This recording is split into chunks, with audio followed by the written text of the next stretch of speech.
What's up, everybody? Paul Hickey here with a special edition of the Data Driven Daily Tip. As you know, I typically get super geeky around frequently asked questions from digital marketers, small business marketers, and small business owners. But today we're doing something special. We've got a guest. His name is Carroll. He does a little bit of what we do, so we thought it would be an awesome guest to have on the show and talk about social media marketing for some specific verticals is his, what I understand your specialty to be, Casey. But happy to have you on the Data Driven Daily Tip show. I think our listeners are going to get a lot of value out of having you on.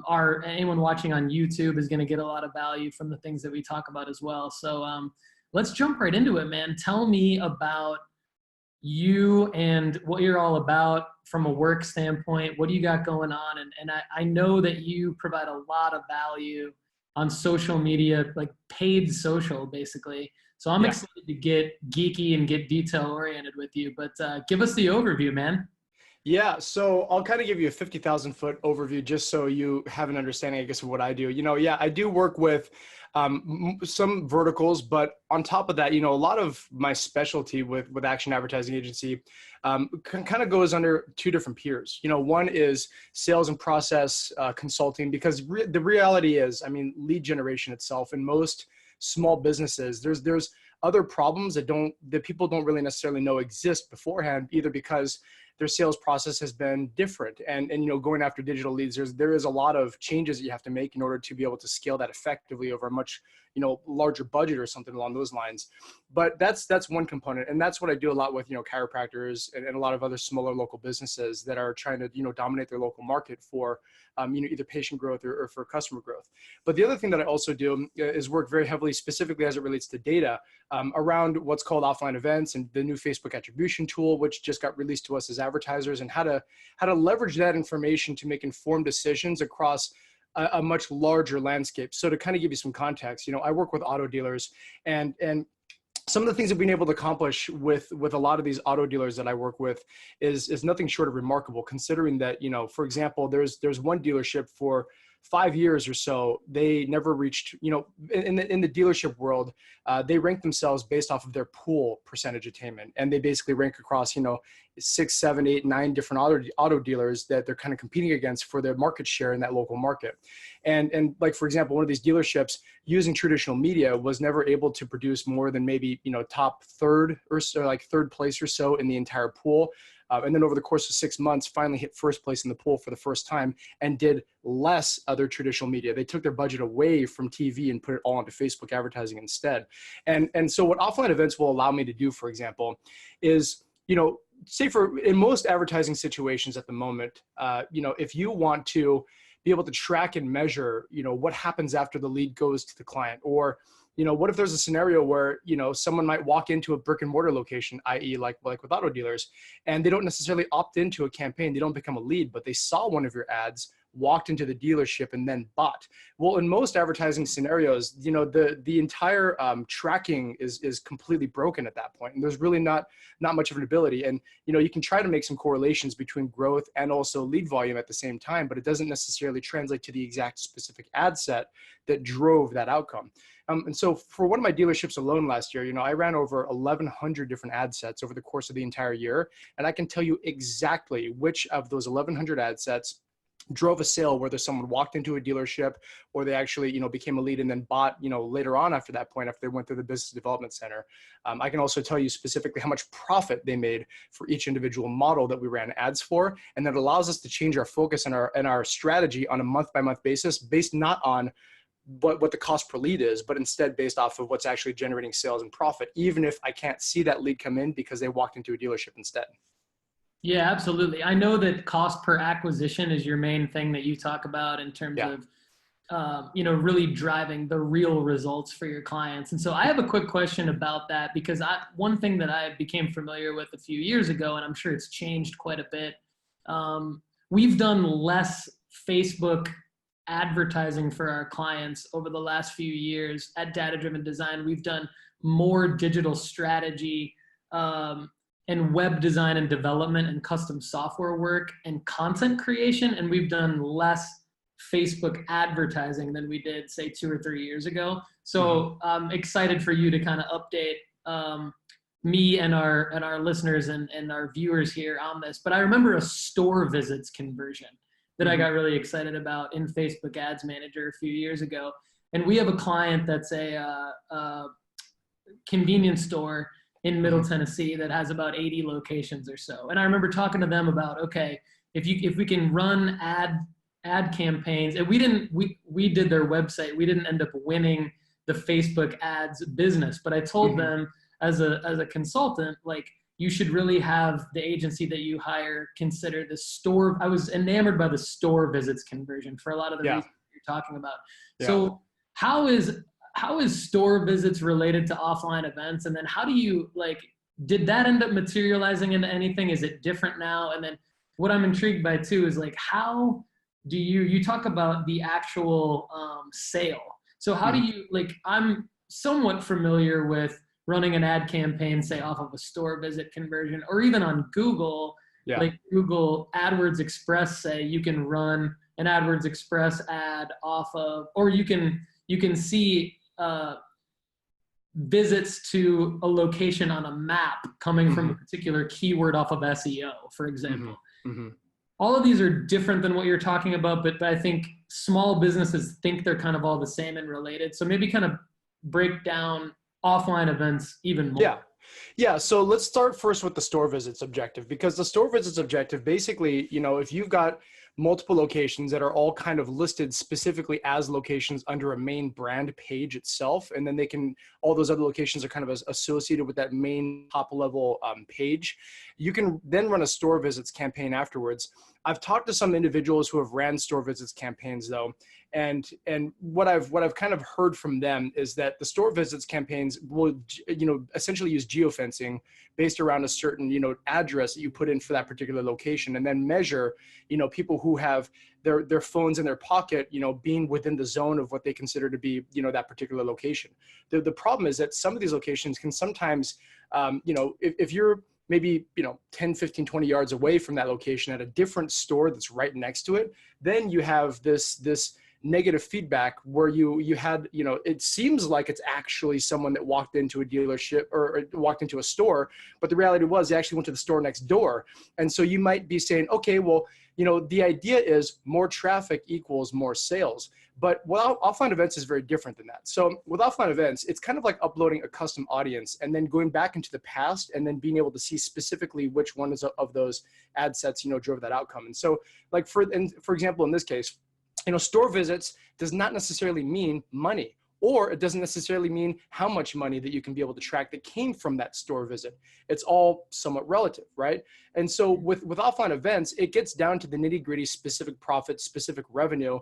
And again, you know, if you're testing a lot of different things, you know, offline events is really great for understanding trends at scale. So if you run 1,100 different ad sets in a year and you want to know exactly which ads are driving an outcome, so then you can give the information to the creative team to make more of those types of ads, or to, you know, to be able to track and measure what kinds of products promoting are going to produce a higher percentage of customers, et cetera.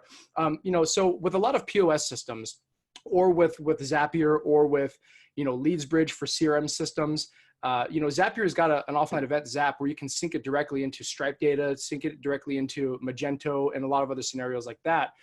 And then you can be able to feed that information back. Now, of course, the more information you get, the better. If you get name, email address, and phone number, you know, that'll kind of help a little bit. But of course, if you can also get like city, state, you know, and other stuff like that, it'll help with your match rate on Facebook to then be able to match that sale back to that specific ad set later. And so really it's meant to be, you know, I think in the convenience store scenario, if you don't get enough information, it might not necessarily be the most useful form of information for you in that scenario. And maybe store visits does make more sense in that situation. You know, I think a lot of people, when they look at Facebook advertising, they position it as if it is the greatest thing since sliced bread and the only medium you should be advertising on. But the reality is, look, you know, sometimes Facebook is great for top of funnel awareness, but it might not be greatest for bottom of funnel conversion. Or there might be other mediums, you know, where, you know, let's say, for example, you find that Snapchat ads are much better at reaching your audience for top of funnel, and then Facebook's great for the bottom of funnel in that situation. You have to look at each individual digital strategy based off of what the relative strength or the relative benefit of what that particular, platform will do for you. So in some scenarios, Facebook can be that end all be all. And especially when you start to link it up with stuff like offline events, like Facebook attribution, which, Facebook attribution is a completely different tool that takes it one step farther than offline events. And Facebook attribution is free. So anyone who's listening to this right now can go in and actually learn about Facebook attribution and use it as a free tool. What it allows you to do is it allows you to plug in all of your other advertising, platforms, Google AdWords. You can type in, you can put in all your accounts for, native advertising, Yahoo Gemini, or a number of other things as well. And then what it'll do is it'll actually, help you understand and measure which sales are coming from which platforms from the actual true, last touch, or also like an equal weight. You can do time decay to figure out like, okay, so I can see here that the conversion pathway for Facebook is great for top of funnel, but it's not great for bottom of funnel. But if you eliminate this, then you're eliminating a lot of the top of funnel awareness that will eventually lead towards that conversion. So you have to shift your budgets essentially, but it gives you a holistic perspective on all of your digital tools together in one complete unison, to see really what that entire symbiotic relationship is between Google and Facebook and all these other platforms and Google My Business and SEO and all that other stuff too. Yeah, that's outstanding. So at Action Advertising Agency, in your engagements with your clients, like, are you all doing all of the, are you doing all of the tracking on all of those platforms within your engagements, or are you typically focused on like one particular ad, not ad like referral source, but one particular platform? Yeah, I exclusively focus just on Facebook. I mean, I've tried to dabble in Google AdWords, but to be brutally honest, man, they're so different from each other. I mean, if you're really good at Google AdWords, what I found is that you might not necessarily be fantastic at Facebook or vice versa. And so I've kind of decided to go all in on Facebook advertising as my main medium, but with the context of understanding that Facebook, it exists in a relationship with an entire marketing strategy, not necessarily it shouldn't be your entire marketing strategy unless you've got a limited budget and you want to go all in on it. That makes a lot of sense in that situation. But when it comes down to Facebook attribution, like if they've got other advertising platforms that they use, like in our case with a lot of the dealerships, it's Google AdWords, or it's YouTube pre-roll ads for, monthly promotions and stuff. And then, we can track the relationship between those, including other paid sources. We just can't know, we won't have as granular of data if we don't put in the actual, plug in the ad account directly from Google AdWords into that, Facebook attribution tool or whatever. But it exists. It's something that I work with the Google AdWords team for the dealership specifically. A lot of the other chiropractor clients I work with don't really do a whole lot of Google AdWords right now. And that's part of the reason why, it doesn't really necessarily make sense in that situation. But I know that, if you've got a very, very diverse marketing mix and you've got multiple different digital strategies that you implement as a cohesive kind of like overarching tool or cohesive strategy, that's where Facebook attribution makes a lot more sense.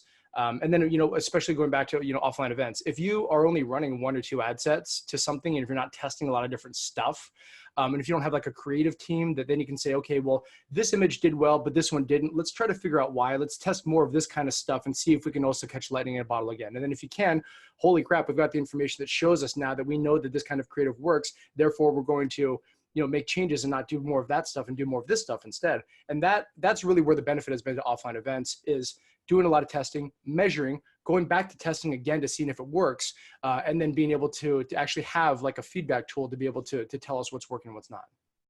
Yeah, this is extremely valuable for our audience. I mean, talking about offline events, talking about Facebook attribution, and talking about how it is part of an overall marketing mix, but it's also like specialized enough where you really need somebody like Action Advertising Agency who specializes in it to truly do it justice for your business. And so, Casey, one of the questions I get asked all the time by new prospective clients to people who might be doing like a workshop with me to current clients is on the paid social side. I always get asked about like, what is the minimum budget? What is the minimum? And I know, and that's definitely an answer that is going to scale based on the data and based on the situation. But how do you answer that question? The minimum budget is really something. It's a question that I get on a regular basis, and I understand that a lot of clients also want to test something because they don't necessarily believe in the platform in the very beginning, and or running with a Facebook advertising campaign might require a lot of process changes to be done. Like for example, if you're going to be trying to generate leads that eventually turn into butts and seats in some way, shape, or form, you've got to have a good follow-up process. And if you don't have one in place right now, it doesn't really matter exactly how much you invest into your budget if you don't have the right process and systems on the back end to handle that lead and turn them into a customer later. So going to the minimum budget kind of scenario, it depends. I mean, with auto dealers, it's got to be thousands of dollars a month. And of course, some specific brands have co-op funds that can kind of offset that cost. And then when it comes down to is some of the other local businesses, I think the most important thing in the very beginning is start with a budget that you're comfortable with. If you are afraid to kind of go all in on the platform, start with something, but then measure the return on investment. And it might not be immediate. It might take a couple months to fix the broken process and systems in order to get the outcome that you're expecting, or to get that 5 to 10 to 1 return on ad spend kind of scenario. But what I really recommend is start with a comfortable budget, measure, and then scale once you are comfortable with the results. And sometimes it might take a little bit of time to nail the offer or the creative or the audience or the targeting or the landing page experience, or all these other things that might create friction in the buying process. And also understanding too, like, okay, we've got these people that didn't opt in, okay, or they didn't buy something. Well, what can we do to overcome their objections, and then build a very diverse retargeting campaign, and then move them from top, middle, and bottom of funnel eventually towards that conversion. So yeah, I mean, it can be an incredibly complex platform if you really want to get deep into the details, which is kind of what I do. Or it to be super basic, you can still get a strong return on investment. The biggest difference between going from like a 5 to a 10 to a 20, and 20 is like unicorn status. The real big change between that is being able to read that data to be able to make an informed decision later. And so if you're going to jump into this world, it's very important to crucially start first with understanding what your objective is and what you're trying to accomplish, and having a goal of why you're even doing Facebook advertising in the first place. Look, if you can grow your business with existing platforms you're already doing right now, maybe it's TV advertising, maybe it's print advertising, maybe it's all these other things, and you haven't scaled that all the way and there's still positive ROI, keep doing that. I mean, it doesn't really make sense to just diversify for the sake of diversification unless you've really maximized other avenues first. So start first there, and then start adding in additional layers to improve the overall ROI for the entire marketing plan itself. Yeah, that makes a lot of sense. I would imagine that would help also create some more offline events and some data sets that you could load into the custom audiences as well to test some ads. Yeah. In fact, one other thing that has really been proven to be very, very successful recently is dynamic retargeting. And we get the benefit with a lot of the dealerships that I work with. We get the benefit of them driving traffic from radio, from TV ads, from print ads, from Google AdWords, from referral websites like Car Gurus and stuff. And if they go to the website and they don't actually opt into a campaign, dynamic retargeting is a very powerful tool that has done a very good job at scooping up all that traffic that chose not to become a lead on that site, and then show them specific vehicles and try to give them another reason to actually opt in to schedule a test drive again, either through an incentive or through, reiterating a guarantee that you offer at your dealership that other dealerships don't offer, that would improve the buying experience in that scenario. So dynamic retargeting, again, that's also another scenario. We could go deep into that, and, how to build the catalog and how to scrape the site and what tools to use to create that sort of scenario. But it's like a wide open blue ocean of different strategies, tools, layers, different platforms that help each other in the conversion process. I'm helping Google when it comes down to converting Google's traffic on Facebook, and vice versa sometimes too. And so, yeah, there's a lot of, and again, that's part of the reason why I personally believe that, like, to really be a fantastic, really good Facebook advertiser, you kind of have to be just like up to your eyeballs in Facebook. Otherwise, because Google's just so different, I understand enough about Google to know how they work together as a relationship between Facebook and Google, but as of right now, I don't really have any plans on trying to be an expert at both platforms because it's already a full-time job just being really good at Facebook. Yeah, that's really good insight. Really appreciate you sharing that. And another point that you brought up that's really interesting to me that I think gets overlooked a lot, especially Yeah. by people dipping their toe in the water they might have the legit budget to get started, but like you Yeah. said, they're testing the waters, is the amount of ad sets or the amount of creative that you need to test against each other to really get the result, like to really get the data around like, is this working or is it not? And if so, what creative is working better than the other creative? Like I know Yeah. from experience, not all ad sets, not all ads are going to work. So talk about just at a high level or a detailed level, Yeah. minimum number of, if for small business owners maybe dipping their toe in the water, what's the minimum number of different pieces of creative within the minimum budget that you talked about that you would want to see? Yeah. So for example, I'll kind of peel back the onion a little bit on what I do like with auto dealerships, because, basically I divide our monthly budget into like three different buckets. One is dynamic retargeting, which is only something we've recently started doing because, to be brutally honest, it's a pain in the butt to figure out how to scrape the site with the images, put it in an XML file, and then upload it to Facebook on a regular basis, unless you have an outside service do that stuff for you. So that's one bucket. The second bucket are engagement-based ads. And engagement-based ads, could be including something along the lines of, a new happy family standing in front of their vehicle, and then the dealership, congratulating them on joining the dealership family, and purchasing from them and stuff, and trusting them for the buying, decision and stuff. I've tested, I think 300 or 400 different ads between, hey, we got a camera phone picture of like a Ford Ranger or a Jeep JL, saying, hey, we got Jeep JLs in stock, or hey, Ford Ranger in stock, these will go fast, call us today to schedule a test drive, little things like that. I've tested 300 or 400 different pieces of creative, between really, really well polished videos to just really, really just grainy, authentic looking cell phone camera pictures at night, where the lighting's terrible and all that sort of stuff.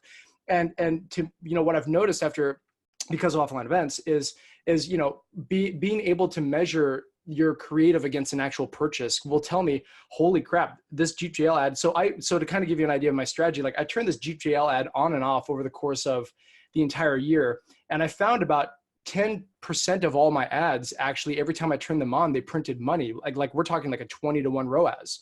And so every time I turned it on, it had a predictable outcome every single time. And I started to analyze specifically about those pieces of creative. Okay, what was it about it? It's authentic looking pictures, So one of the things that I learned in the process is, there isn't a really minimum number of ad sets you really need to run. I just say test a lot, test everything, test often, and measure after you test. It's super crucial to do that. So look, if you've got a lot of different types of creative, maybe it's a video with you and your customers, maybe it's a video of you, overcoming a feature and a benefit.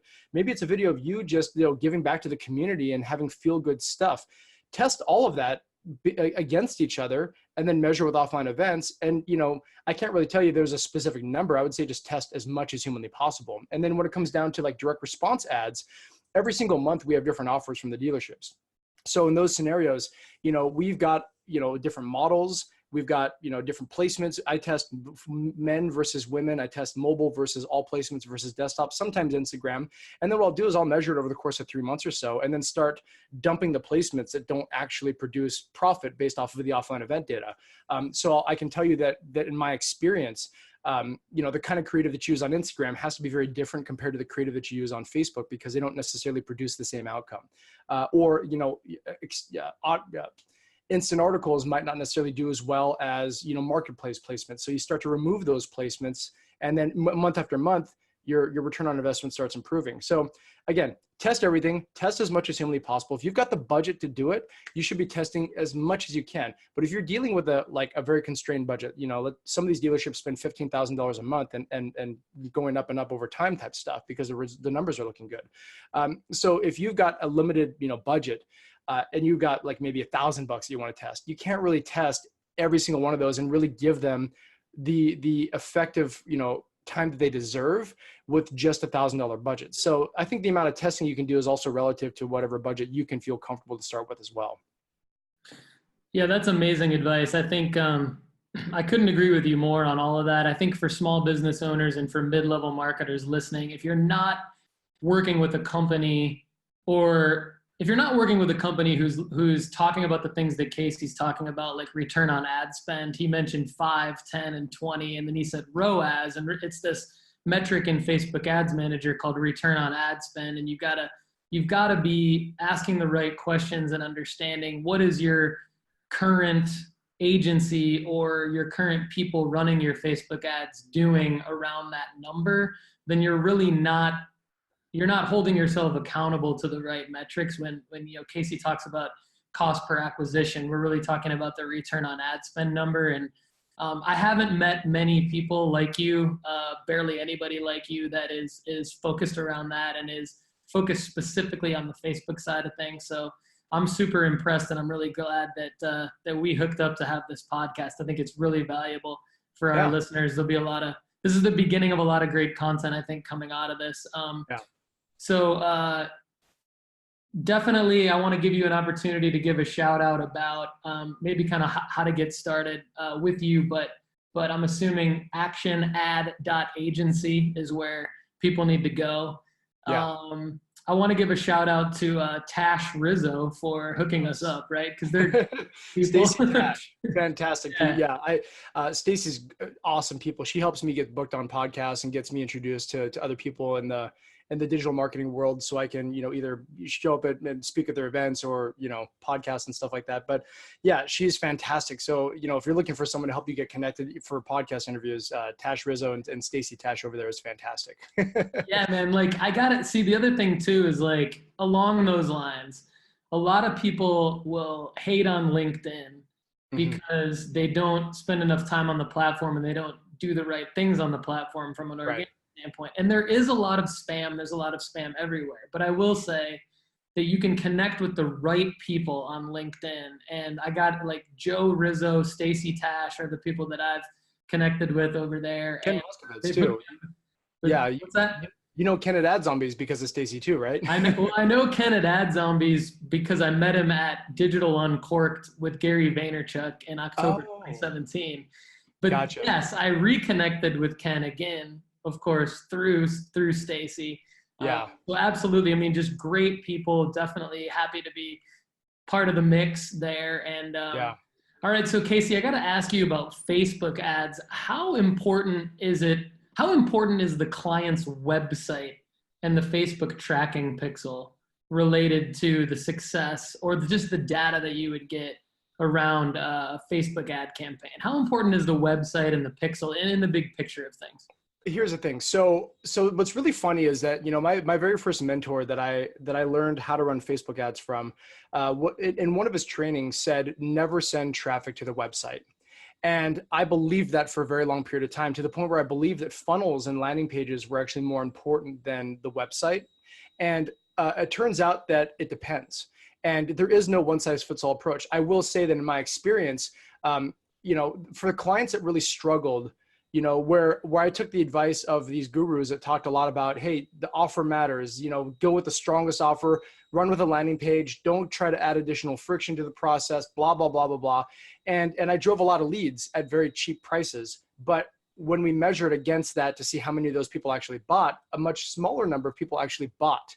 And that's where I kind of made the realization that cost per lead doesn't matter. It really doesn't matter. It's cost per acquisition that matters. So a lot of other advertising agencies would really focus on cost per lead as the only thing that matters. And to me, like, look, if you drive a bunch of cheap leads that don't convert, who cares? If you can drive a more expensive lead that has a higher propensity to convert, let's say, so in some of my scenarios, I actually do dump traffic to the website. For a lot of the auto dealerships, what I'll do is I'll send traffic to the website. And the Facebook pixel, which you mentioned, I will put on every page on that website, but especially I'll put that on the thank you pages or the ways that people can convert either into Google Tag Manager, or I'll define, custom conversion for the thank you pages after someone opts into a form. And what Facebook will do is when you run a conversion campaign on Facebook, it'll analyze every single person that became the lead objective. So every person that went to that thank you page, whether it's coming from organic or coming from Google or Facebook or whatever, every single person that goes to that thank you page, it turns turns them into a mathematical algorithm. And then it tries to find more people on Facebook that match that mathematical algorithm. So like I said, before, 17,000 different data points. They will literally look at every single 17,000 data points in real time and lightning quick, and then find more people that match that same algorithm, and then send that ad in front of them that have a high propensity to become a lead, because it's already turned the people who have become a lead on the site as an objective, turn them into an algorithm, and then Facebook will help you find more people who will visit that thank you page.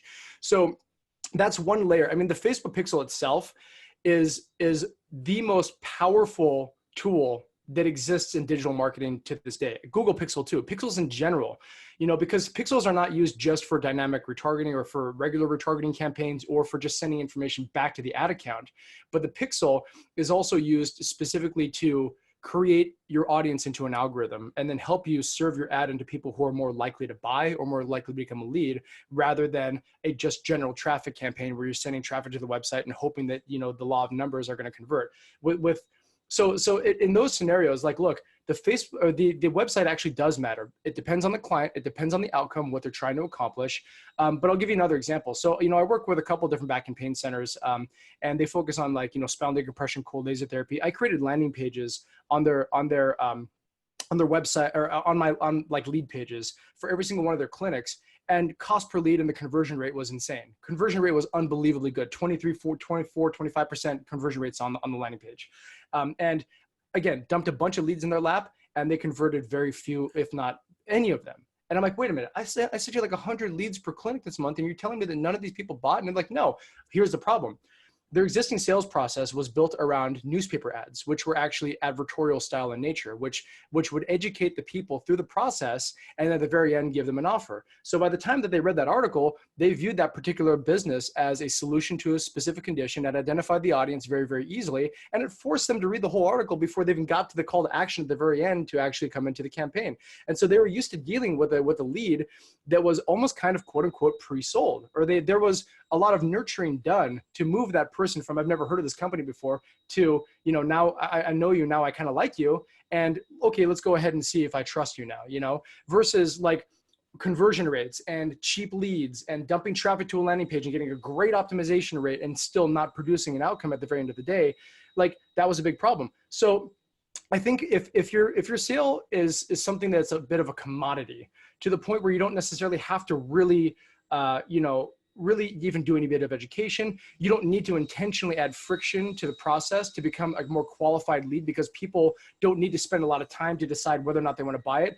When it comes down to the price of the product, if you're dealing with a product that is more than maybe even $100 for that matter, you really need to actually send that traffic to a website that educates, that has a nurturing process, that has, testimonials potentially on the website. Because you can't necessarily just cut it just with funnels most of the time. And the pixel is going to behave the exact same way, whether it's on a landing page or a click funnel page or a lead page, or even a website for that matter too. And so the answer to the question is, it depends on the client. It depends on whether it isn't something that could be an impulse buy, or whether it's something that needs to educate and you need to nurture the client, or the potential customer, because of the fact that there's a much, longer sales cycle, or because the cost of the product is significantly higher, and there's a lot more decisions that need to be weighed before they would want to move forward in that scenario. So again, I hope that kind of answers your question, but yeah, it does make a difference. And for those people that just take Facebook advertising courses that say, don't run traffic to a website, I would say that, you're wrong some of the time, actually. Yeah. There's not a one-size-fits-all approach. The proof is going to be in the data, but to your point, you have to know how to contextualize the data. You have to know how to, like, to your example about having a qualified buyer who has already been informed about the product and the service and the process before taking the step to become the lead and say that they're interested in that. In the example that you gave about the advertorial in the newspaper, that would be the website versus the landing page. So I really like what you said there. And thanks for that information. So Casey, is there anything else you want to add before I give it our quick wrap up here? I mean, I think this is like it's obviously just scratching the surface. Right. We talked about some things that you said. I mean, people can even go deeper on their own, but offline events, Facebook attribution, return on ad spend, custom audiences. I mean, all these different things. Anything else you want to add for our listeners? I think At the end of the day, take Facebook seriously as far as what they can do. They measure us for 17,000 different data points. I mean, I believe it was either them or Target or something along the lines. Artificial intelligence is getting scary accurate nowadays, to the point where, you can predict someone being pregnant before they're even pregnant based off of some of the stuff that they have looked at on Facebook or the websites they've visited or whatever. And if you've ever had an experience before where you have thought about something, maybe mentioned something to a friend, and then suddenly saw an ad on Facebook. No, Facebook's not listening to your microphone. I know it seems like they might, but they're just really, really good at predicting behavior based off of their algorithm. So if you've ever had a scenario where you were served an ad on Facebook and you're like, oh, wow, this is something I've actually been looking for right now, and they're hitting me at the right time. If you've had that experience, guess what? Your customers could have that exact same experience for your product or your service as well. And so you really need to take digital advertising seriously, but you need to also work, hey, you don't have to work with me. I mean, work with an expert in the field that really knows what they're talking about and really cares about the amount of profit and revenue that you make off of every dollar you spend. If they start talking about impressions and leads and don't really make that bridge between leads and impressions and clicks to eventual purchases and sales and improving your investment in advertising over time, you're working with the wrong person. You need to fire them and find someone who does. And again, maybe I'm not that person. That's completely fine with me. I think the most important thing, though, is to just educate people on knowing what to look for when they're dealing with an advertising company, and to make sure that they're not going to be investing in a company that doesn't really care about the real stuff that matters. Because last time I checked, you can't pay your mortgage with clicks and impressions. Well said, my friend. Everybody, thanks for listening. Check Casey out at actionad.agency. For more free digital marketing tips, go to dataoveropinions.com. Thanks everybody for watching and listening. Have a great day.